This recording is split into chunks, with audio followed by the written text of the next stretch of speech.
I have been quite a bit of pressure on me to say something about what is going on in the country and in the world vis-a-vis the statement credited to the President of the United States of America concerning the issue of genocide or no genocide in Nigeria. I am not speaking to the world. I am not speaking even to the Christian body. Why? Because I'm a man under authority. I've told you that a long, long time ago. In Nigeria, there is what is called the Christian Association of Nigeria. And we have a president of the Christian Association of Nigeria. And we are under his authority. Why am I a man under authority? It's because I've discovered from the Bible that a man, no matter his stature, who is not under authority, cannot cast out a demon. He can't. If he's not under authority and he's saying, demon, go, and it looks to you as if the demon has gone, well,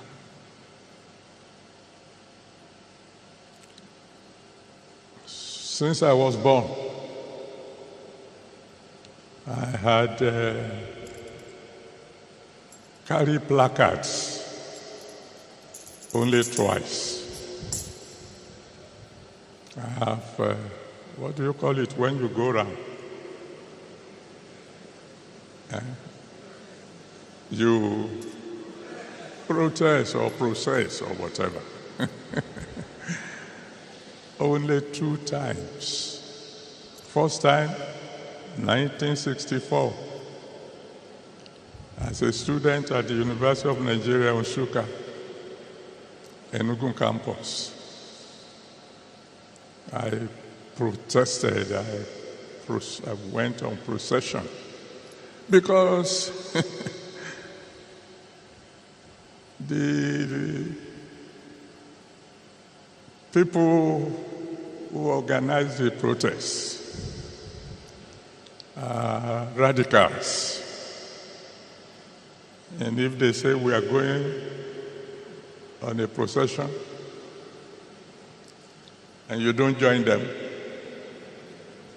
they come and meet you in your room in the hostel, and God have mercy on you. So, even though I didn't quite agree with what they are protesting about, Nsukka is a bit far from Ifewara. And I went to study, not to have my head broken. So when they said we'll go, I said, yes, here we go. The second time ever was some years ago when the Khan president at that time said all churches should protest around the streets where their churches are, protesting against killings going on in Nigeria particularly against Christians. On that day, on the Sunday that he said we should go out, I went out around Ebute Metta. It was in the news.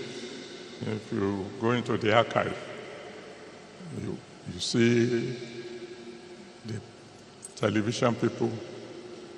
I think they came specially to cover me. And the focus of my placard, if I know a time like this will come, maybe I would have kept a video. On my placard, I wrote, "Every soul is precious to God." That's what's in my own placard, and I carried it myself. Every soul is precious to who? To God. Christian souls, Muslim souls, even enemy souls. That's what I believe then. That's what I believe now. Because every soul you kill, for whatever reason,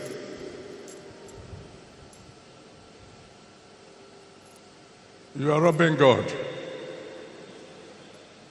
the one who created every soul for his pleasure.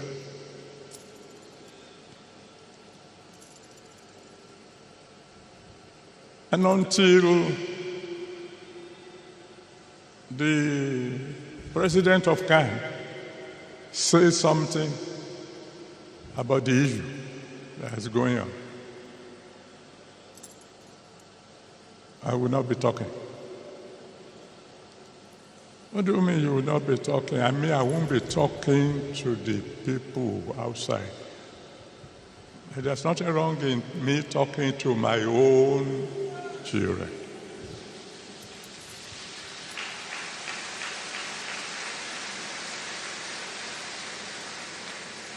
You see, there was a time in Nigeria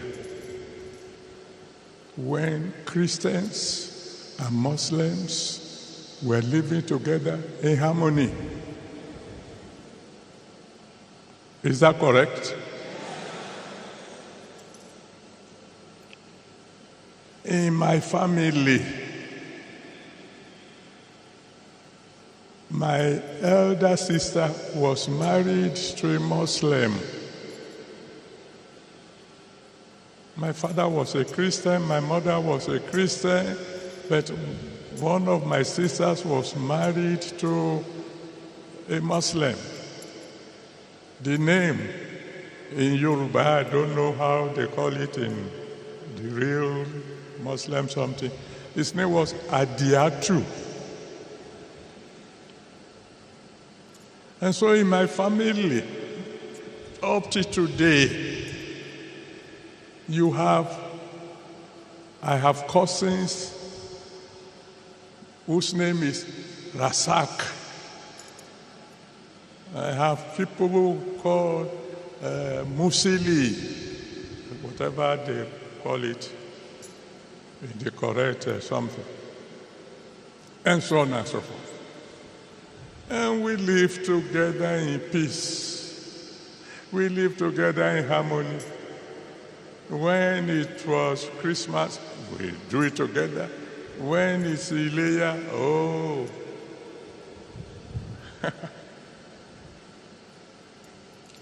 I had an uncle who loved me very well. And I tell you, anytime it was fasting time, I fasted. Not like him, oh.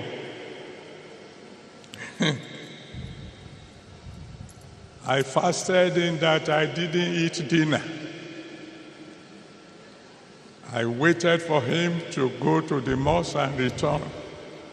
Because I know when he returns, oh God, there'll be goody.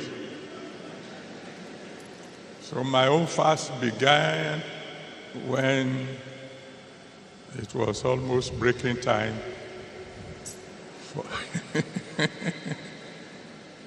And I'm telling you, that man loved me like nobody else, even though my name is Enoch. He will wake me up in the night when they are finished preparing pounded yam, and we ate sari together. That didn't stop me from breakfast when going to school.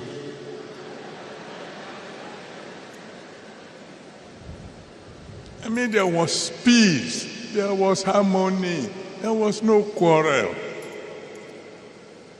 Until some crazy people just decided to introduce religion into politics.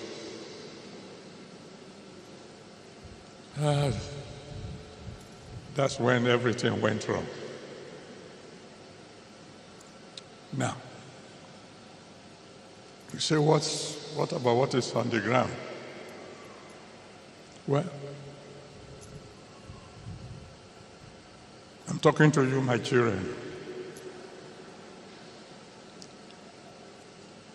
In my own usual quiet way, I had related to all the presidents who were around when this trouble started. What did you tell them? Whatever I discussed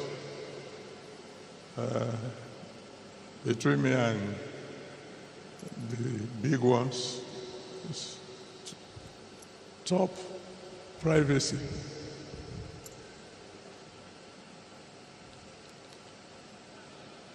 I have done my best, quietly, behind the scene. But as I've always told you,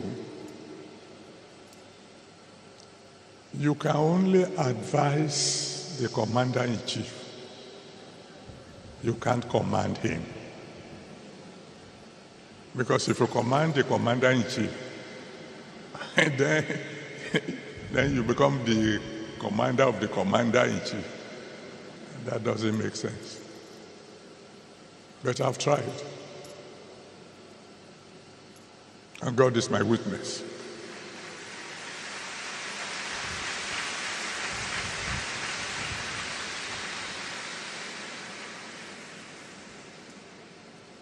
So then, okay, I don't want to take much of your time.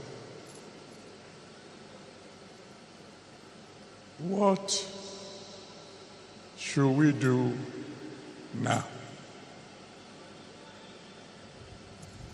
I'm talking to you as my children.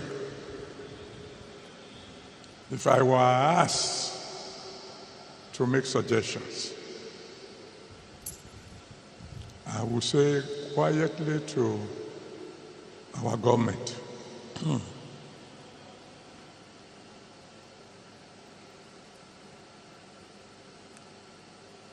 move fast.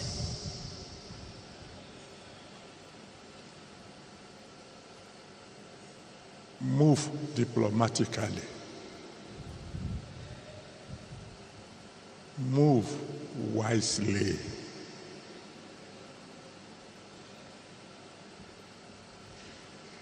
Find a way to convince the President of America to please delay his actions for about 100 days.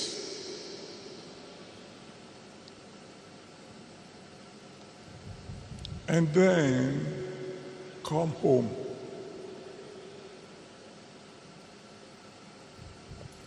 And tell our security chiefs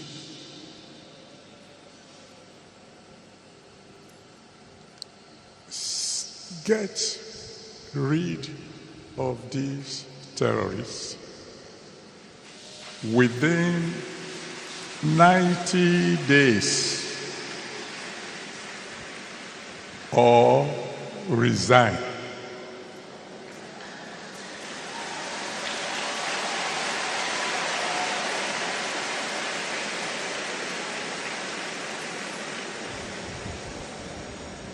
Now that, I'm sure, will sound familiar to those of you who have been following situation in Nigeria.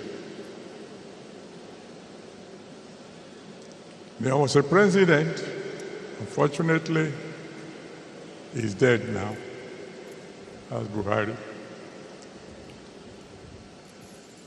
who issued such an order. Some of you will remember. Who called the service chief together and said, I give you 3 months. Get rid of all these Boko Haram people or resign.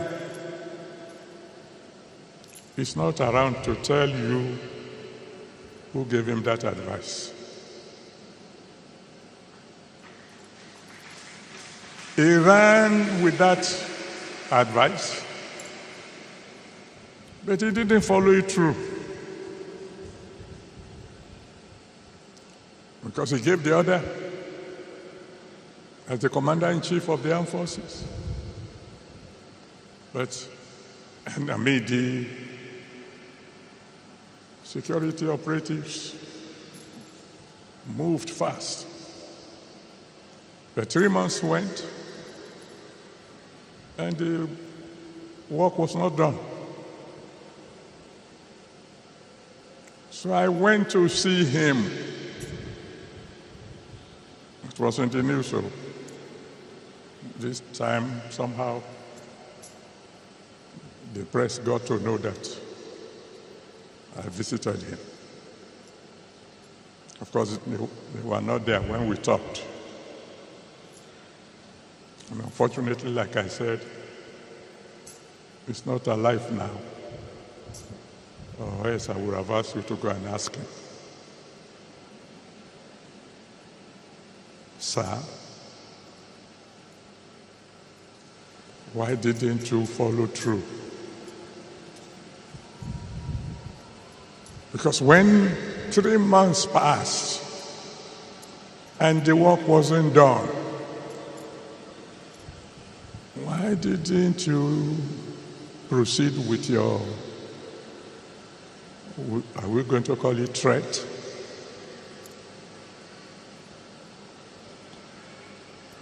I won't tell you the details, but one thing came out of that meeting.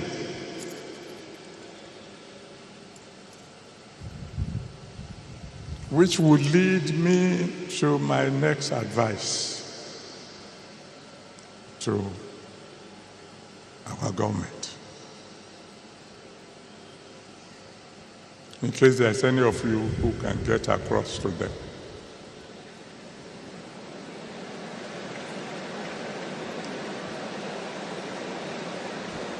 That when giving orders to the service chief this time round, we should make it clear to them that they are not only to eliminate the terrorists, they should eliminate their sponsors.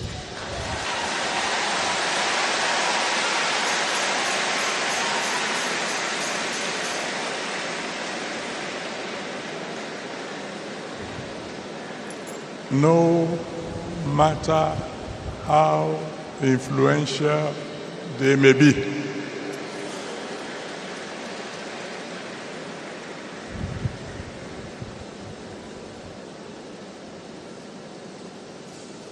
When I say my people, when I say our leaders should move fast, move diplomatically,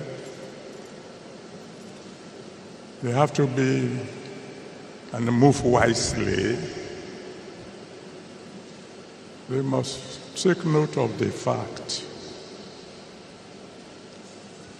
that if America should attack us, China is not coming to defend us. Russia will not come to defend us. All the so-called world leaders, they will talk. They will condemn what America had done in strongest terms. But that's all they will do. That's all. Britain is not going to come and help us. No foreign or no other foreign powers will come to our aid. This is not the time for joking. This is not the time for grammar. This is not the time for, I don't know a simple word for semantics. It's not the time when you begin to argue. Is it, what do you call it? Suicide, or what are they calling it? What's the language?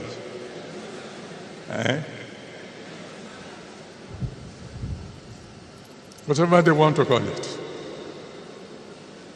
And this is not the time for saying, it's not Christian alone. Muslims are also involved. The point is, people are dying.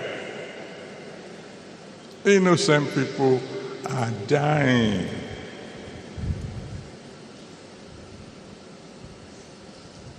I almost spoke last month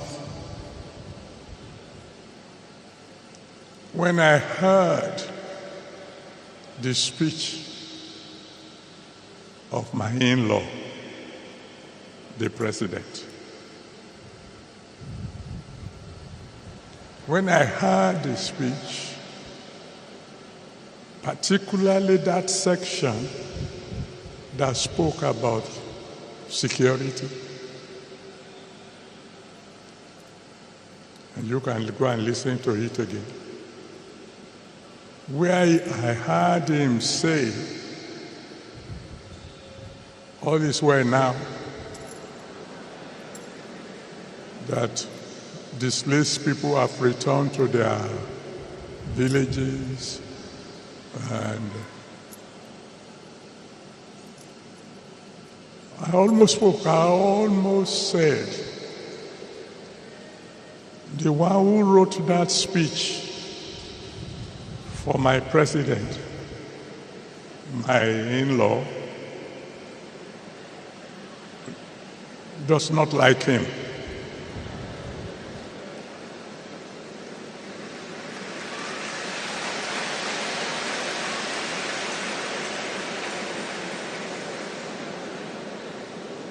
And if you want to say, what do you mean? Somebody wrote it, but it's the president who read it.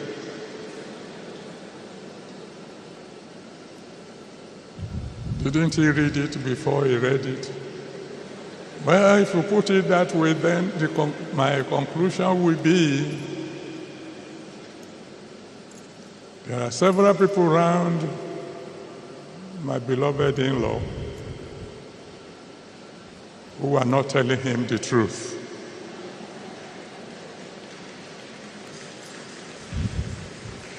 But that's all right, because, I think the following day in the newspapers we read about a traditional ruler being killed, whether in Kwara or Kogi, while the wife was hiding somewhere in the house. But it's not the time for apportioning blames. Our president inherited this problem. It started before him. And in any case, I am an applied mathematician. I am more interested, just get the problem solved. That's all.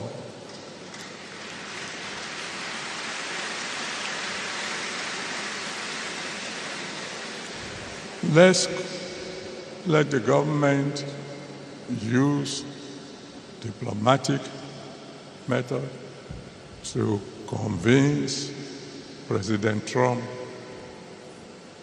to give us 100 days of grace. Call our service chiefs. Fortunately, they are new. Perform within 3 months or resign. Now, where do you come in? You want to ask me, Daddy, you want to tell us you had no idea that something like this is coming? Well, I've told you I'm not a prophet. I only hear from God once in a while. But do you think I asked you to fast for 100 days for fun?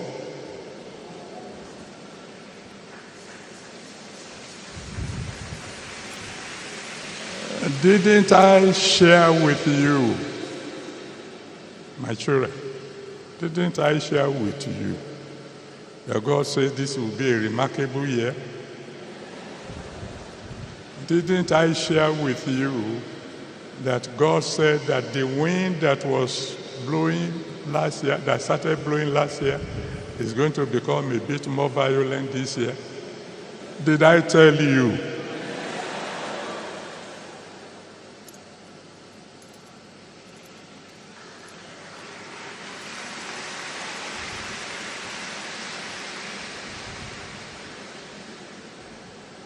Well, you know, each time we have a meeting like this, I'm not the one who chooses the theme. It's God. Whatever He asks me to talk on, that's what I talk on. Now, concerning what we are still discussing, by this time next week, we will be having a Holy Ghost service in Abuja. And when we were asking God what will be the theme, He gave us the theme, Fear Not.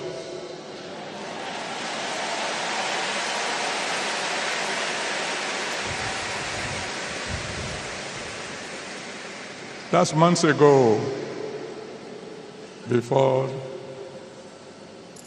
Trump spoke.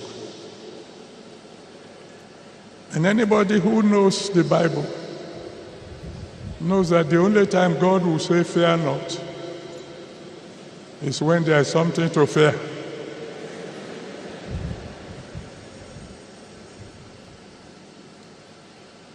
So, when I put all these things together, I know in this year that God says will be remarkable. one way or the other, there will be peace again in Nigeria.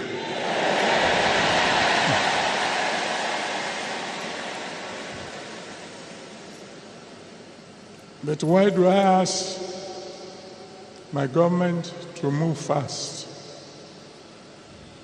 See, all these years, we have been praying for Nigeria.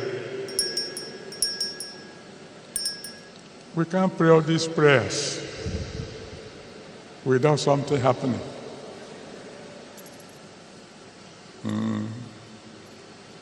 Unless God is no longer on his throne, and is on his throne. And you see, I'm saying it again. I'm a mathematician,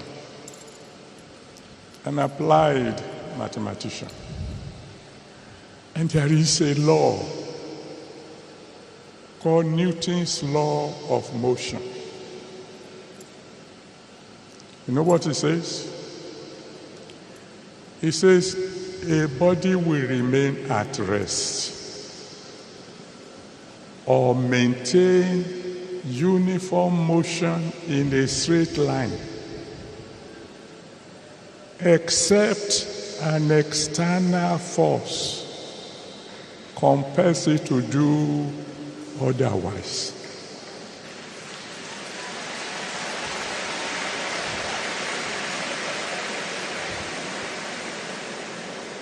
That's Newton's law of motion.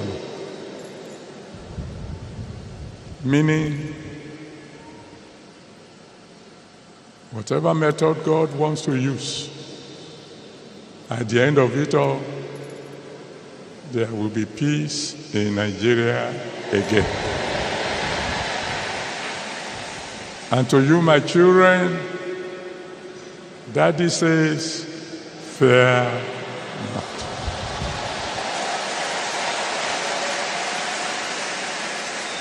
God bless you.